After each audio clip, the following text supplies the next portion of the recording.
Shalom, everyone. In this video, I'm going to discuss a very great mystical Kabbalistic mystery behind the two houses of Israel. Now, in this video, I assume that you, the listener, are a holy adept or initiate and have a thorough understanding that indeed, principally, there are two houses of Israel, vis-a-vis Beit Ephraim, which represents the Christians, and Beit Yehuda, which represents the Jews. Now, the Grand Master Kabbalist Shaul, the great apostle, reveals this very great Kabbalistic mystery in much of his writings in the New Testament. Now, in this video, I'm not going to actually go into all of the scriptural proofs and seals and fully explain and reveal this great Kabbalistic mystery. You can go and read Shaul's writings, where he does a very superb job of doing this. As I've already stated, I assume that you, the listener, have a solid foundation in this understanding. Okay.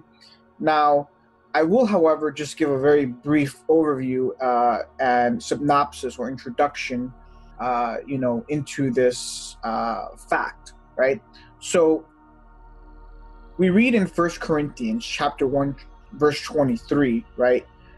Expounding upon this great Kabbalistic mystery, Shaul states, "But we preach a crucified Mashiach, who unto the Jews is a stumbling block, but unto the Greeks or the Goyim is foolishness," right? Now, why is he stating this? Where is he deriving this from? Again, he's a Grandmaster Kabbalist, and he's a master of the ancient scriptures and the ancient oracles, right? He's essentially quoting Sefer Yeshayahu, chapter 8, verse 14, where the oracle states, in reference to Mashiach, "And he shall be a stumbling block and an offensive rock to both houses of Israel." All right? He has the full quintessential understanding of this verse as a Grandmaster Kabbalist. He understands the great mysteries behind this oracle, okay? He understands that principally there are two houses to Israel. One is Ephraim, from which would derive all of the Christians, and one is Yehuda, from which derives all of the Jews. Okay? Now we know how Mashiach is a stumbling block, or we should know how Yeshua is a stumbling block to both houses. Okay? He's a stumbling block to Yehuda because Yehuda didn't have a full understanding of Mashiach, at least the first coming of Mashiach, and thus rejected him. Okay? And he's a stumbling block to Beit Ephraim because Mashiach ben Yosef was a Torah-observant Jew, okay, who was fully initiated into the Torah and fully observed the Torah. But Beit Ephraim, for whatever reason, has been spiritually blinded to the full knowledge and wisdom of the Torah, and is not fully observant to the Torah as Mashiach is. Okay. And so that's how he's a stumbling block to them. And because of this, he is foolishness to them, meaning that Beit Ephraim, the vast majority of Ephraimites are fools, right? This is why the ancient divine oracles, in reference to Beit Ephraim, state, "And my people are a foolish people, and they die for a lack of knowledge," right? This is why this is written in our ancient oracles. This is an exclusive reference to Beit Ephraim. Okay, it's not going to be a reference to Beit Yehuda, who are known to be some of the most wealthiest, wisest, and healthiest people in the whole world because they fully observe the Torah. That clearly is not foolishness. Okay, so this is how he's a stumbling block to Beit Ephraim. Okay, and this is also why we have two Mashiachim. Okay, we have Mashiach ben Yosef, okay, or Ephraim, who mostly came for Beit Ephraim, okay, who are the progenitors of the Christians, and thus rebuked many Yahudim, who he didn't really come for, okay? This is why in Sefer Yahu, in chapter 10, verse 6, Yeshua states, "I am not sent but unto the lost sheep of Beit Yisrael," or Ephraim, okay? But Mashiach ben David will mostly be coming back for Beit Yehuda, or us Jews, and he will most definitely rebuke many Ephraimites and Christians. Okay? And this is also principally why there are two Torah, or two divine laws, right? principally we may say, or Kabbalistically we may state, that there is the written Torah, and then there's the animate Torah, vis-a-vis the Torah in the flesh, which we understand to be Mashiach, who is Torah in the flesh. Okay? And what we then see, going back to this great Kabbalistic mystery that Shaul, attempts to elucidate, in the New Testament, is that the Christians have stumbled over the written Torah, okay, while the Jews have stumbled over the Torah in the flesh, which is Mashiach, okay? So this is the dichotomy, the mystical dichotomy at play here, okay? So now with this basic understanding and context in place, we can proceed to the next slide, okay? So now I'm going to begin by adding to this great Kabbalistic mystery that Shaul very brilliantly and very Kabbalistically elucidates and illuminates in his writings, okay? So we begin by basically analyzing the last verse in the Christian Bible, right? There are two divine laws, there are two Mashiachim, there are two houses to Israel, and as a result, there are two Bibles, right? There's the Christian Bible and there's the Jewish Bible, okay? The Ephraimite or Christian Bible, right? If we analyze and we look at what is the last verse in the Christian Bible, because it is going to be of great significance, okay? We are descending into the divine well here and expounding a very great Kabbalistic mystery, okay? So the last verse in the Ephraimite or Christian Bible is found in Sefer Malachi, okay? And the last verse in Sefer Malachi, which is the last book in the Christian Bible, states, "Remember Hatocha of Moshe, my slave, as I commanded him at Horeb with ordinances and statutes for all of Yisrael." So now, mystically, telastically, we need to ask a very profound question. It's a divine question. Why is this the last verse in the Bible? Right? It's no coincidence that this is the last verse in the Bible. It is highly significant that this is the last verse in the Bible. The last verse in the Bible is going to have, great significance. It's going to be one of the most significant verses of the entire Bible.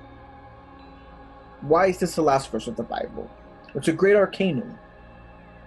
And essentially, it's tied to the fact that this is basically tied to Beit Ephraim's number one and biggest sin, okay? Which was the violation of the Holy Covenant, of the royal divine law, okay? Go read the scriptures. Time and time again, you will read that the underlying motif behind Beit Ephraim in the scriptures is that they violated the Holy Covenant time and time again. What did they do?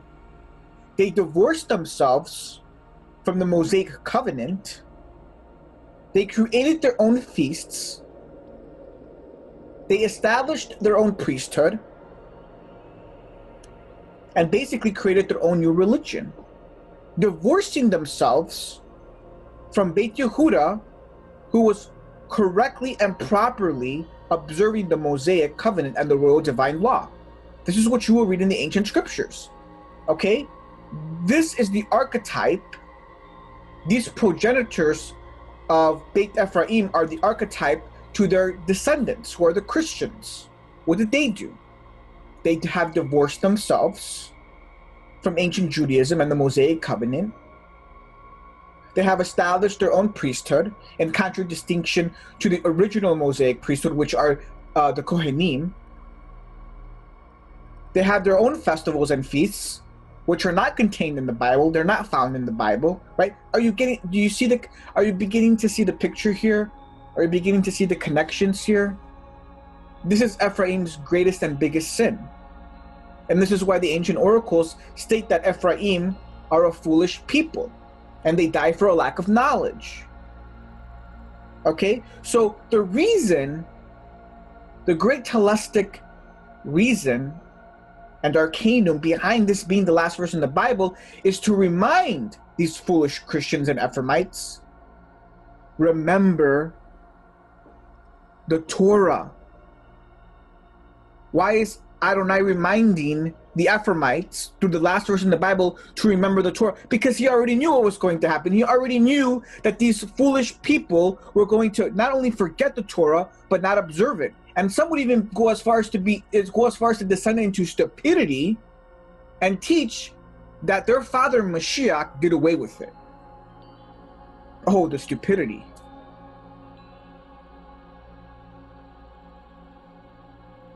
Please understand, this is the great arcanum. This is Adonai's mystical way of reminding the Ephraimites, hey, listen up. Listen up. Remember the Torah. I'm telling you this for a reason.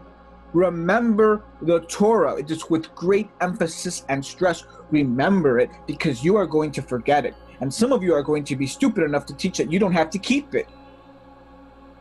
So please understand this, especially if some of you listeners are Ephraimites or Christians, because I will not have you be ignorant on this matter. Now let us proceed to the Jewish Bible. What is the last verse in the Jewish Bible? What is the last book in the Jewish Bible? This is not going to get very interesting. The last verse in the Jewish Bible is found in the last book of the Jewish Bible, which is 2 Chronicles, and it is found in chapter 36, verse 23. This is the last verse in the Jewish Bible, and it reads like this. Thus saith Koresh, the king of Persia, all the kingdoms of the earth hath Adonai Elohim given me, and he hath charged me to build him a house in Jerusalem, which is in Yehudah, the one among ye from all his people. Adonai his Elohim is with him, and he will ascend.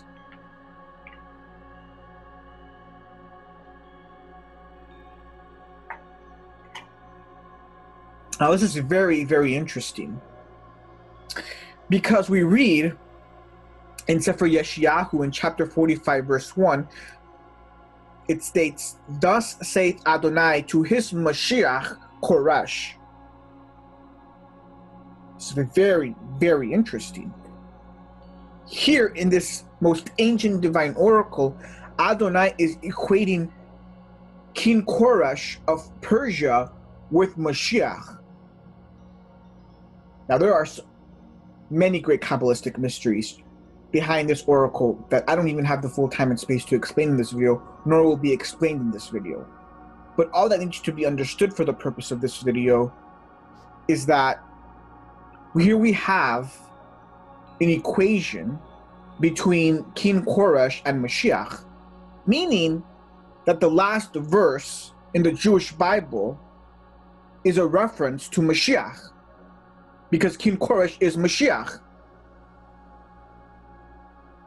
So already we know that the last verse in the Bible, okay, has to do with Mashiach again. What is the significance of this? We should already know that the last verse in the Bible is going to be of the greatest significance. Adonai is trying to relay a message to his people. I've already demonstrated what that message is through the Christian Bible, through its last verse. Now I'm attempting to show what his message is through the last verse in the Jewish Bible. So now we know that the last verse in the Jewish Bible has to do with Mashiach. Okay? Moreover, the second book of Chronicles, in essence, is a detailed account of all the royal kings of the royal holy divine bloodline of Mashiach, meaning that the last book essentially contains the genealogy of Mashiach up until the Babylonian captivity.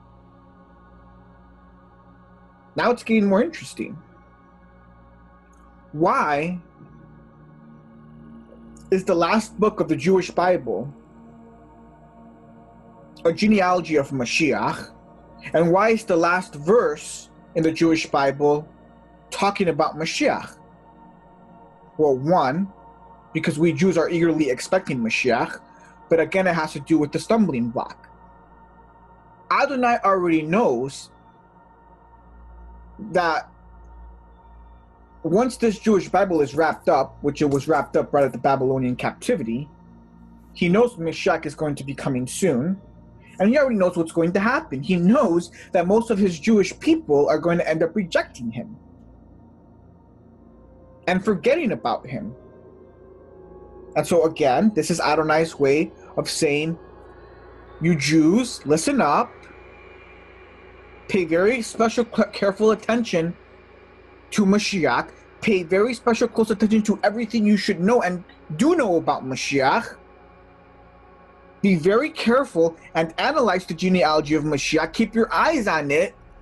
Keep your eyes on Mashiach. Be very careful. This is a warning.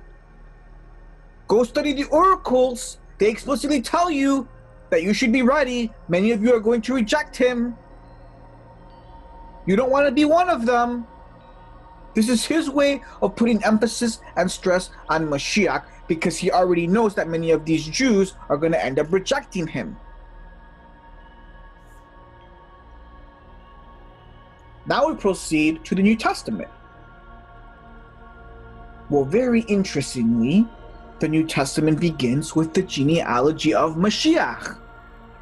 So the Jewish Bible essentially ends with the genealogy of Mashiach, and the New Testament begins with the genealogy of Mashiach.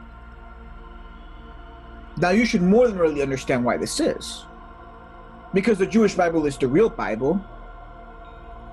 The New Testament, at least the Sigmatic Gospels, were supposed to be the next additions to the Jewish Bible.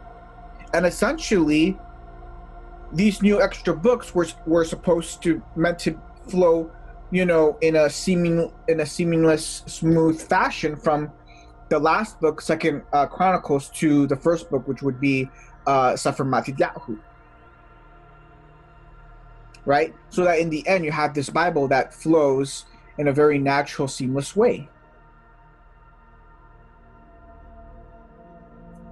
Again, the whole point here is that by looking Kabbalistically and mystically at the last verses in the Bible, which hold an extraordinarily great amount of significance, if we have eyes to see and ears to hear, we should be able to understand what Adonai is telling us through these last verses.